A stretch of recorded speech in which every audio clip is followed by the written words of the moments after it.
Doing some work to the Saturn Ion today. We're going to do front pads and rotors. Making quite a bit of noise and I'm hitting the brake pedal. So the steering's unlocked here so I can rotate it any way I want. Go ahead and take these caliper bolts out here. Everything's metric on this car.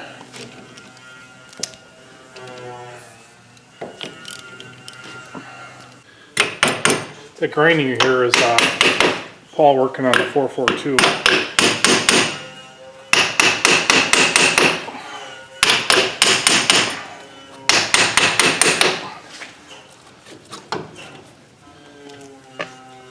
I'm going to take these two bolts out here and take this bracket off so we can get the rotor off.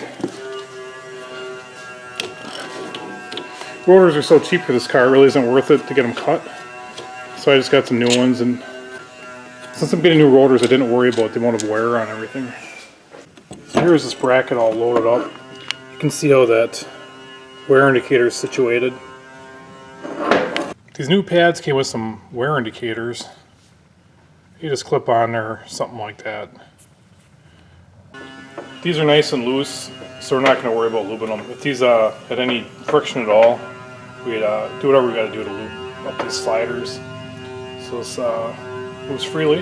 But I'm going to get these old pads out of here.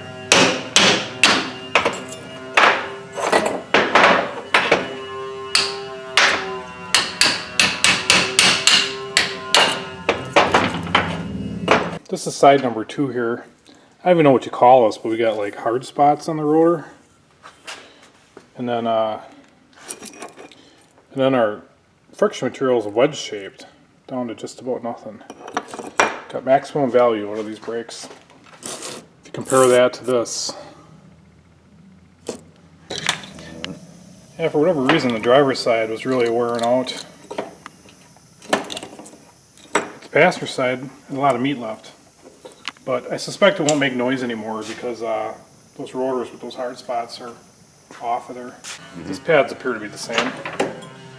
Try and get them started here.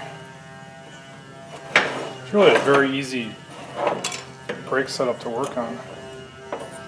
Simple. Oh, yeah, I mean, is that like a anti-squeal shim or something in that fashion? Maybe I'll just peen this down a little bit.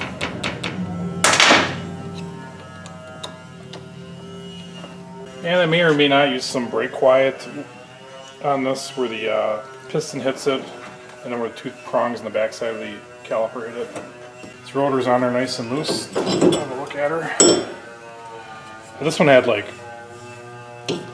hard spots on it too. So I don't know what caused that, but new rotors are going to take care of that. This is a Georgia car, so it's really not that rusty. I think it's been through 6 salt winters. But I might take a little sandpaper, clean up this flange, make sure that rotor runs true on the surface. Cleaned up good enough for this car. And I've taken brake cleaner and cleaned all the shipping oil off of this rotor. We'll see if we can get this on there.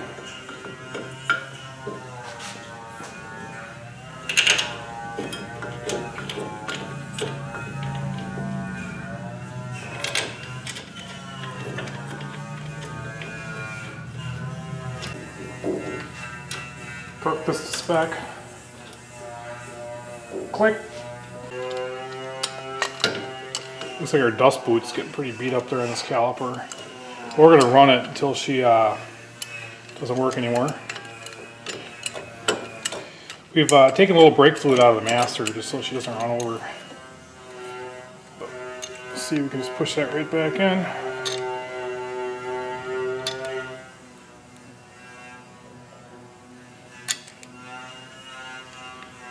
I'm not convinced that this does anything, but where this piston hits and these back 2 prongs, I'll put a little bit of this stuff. Let's see if we get this caliper back on.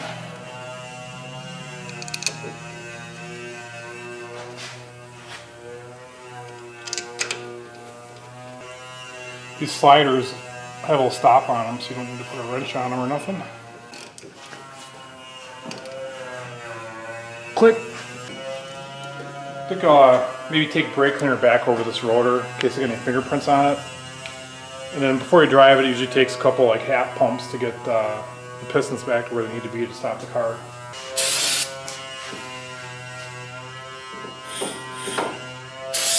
There's a big chunk of grease right there. Same for the back side. That's all for now. Thanks for watching.